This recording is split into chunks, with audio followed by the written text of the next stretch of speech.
On the beaches, in the air, and on the fields of Europe. Ahead of NATO's summit in Warsaw, the alliance showed off its firepower on a scale rarely seen since the end of the Cold War. Some 31,000 troops from 24 nations trained in Poland and the Baltic states for the massive military exercise called Anaconda 16. With all the different nationalities and the different units, and just kind of watching them work, and to know that if there was like a big conflict and we all had to come together, that we would be successful. The 10-day exercise was part of an effort to bolster the defense of NATO's eastern flank. The military drills were aimed at increasing readiness and reassuring alliance members that share a border with an increasingly aggressive Russia. Russia respects power.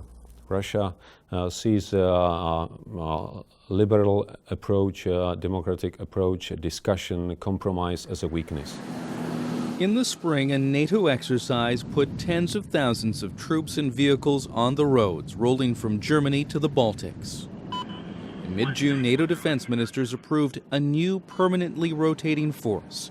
Rattled by Russian aggression in Ukraine and elsewhere, the alliance announced plans to deploy 4 multinational battalions, around 4,000 soldiers, in Estonia, Latvia, Lithuania, and Poland.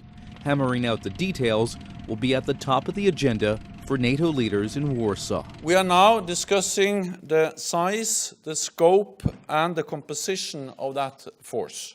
This will send a clear signal that NATO stands ready to defend any ally.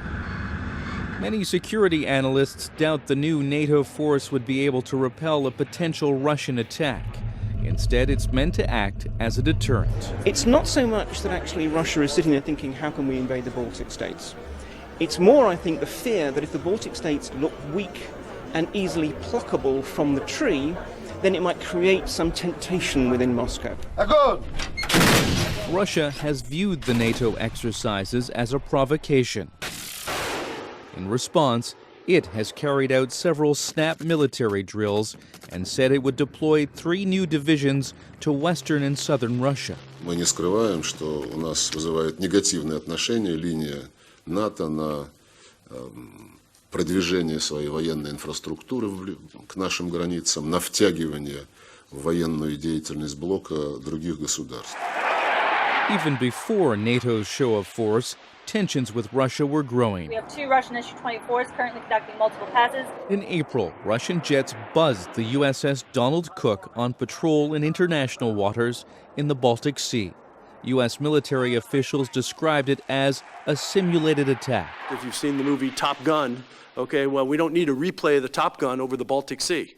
But that's the sort of activity that we've seen. It was unsafe in the movies, and it's unsafe in the airspace over the Baltic Sea today.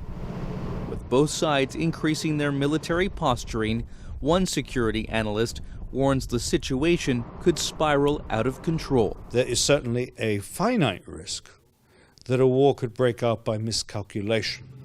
If we get into a situation that involves hostilities of any kind, our only way to deal with that now would oblige us to attack facilities on Russian national territory, which raises a huge risk of escalation of the kind we didn't face in the Cold War, when the line of contact was so much further into the middle of Europe.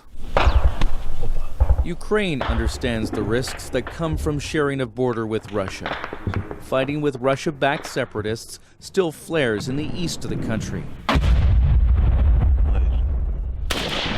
With a ceasefire in tatters, NATO defense ministers have approved a package to modernize Ukraine's armed forces. Казати про режим припинення вогню, коли режим порушується в день 50, 40 або 60 разів, дуже, напевно, важко. Georgia, which conducted military exercises with NATO in May, knows well the havoc its northern neighbor can cause.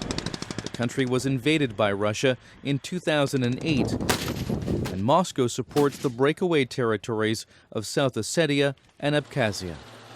An offer to join the alliance remains a distant prospect, but Georgia's president remains hopeful. I do expect that after Warsaw Summit we will have more tools and more resources for increasing our defensibility. All NATO members are going to be pushed to invest more in defense at the summit in Warsaw, faced with complex challenges from the Middle East, Afghanistan, and from Russia. The alliance needs to project military strength and have the financial firepower to back it up.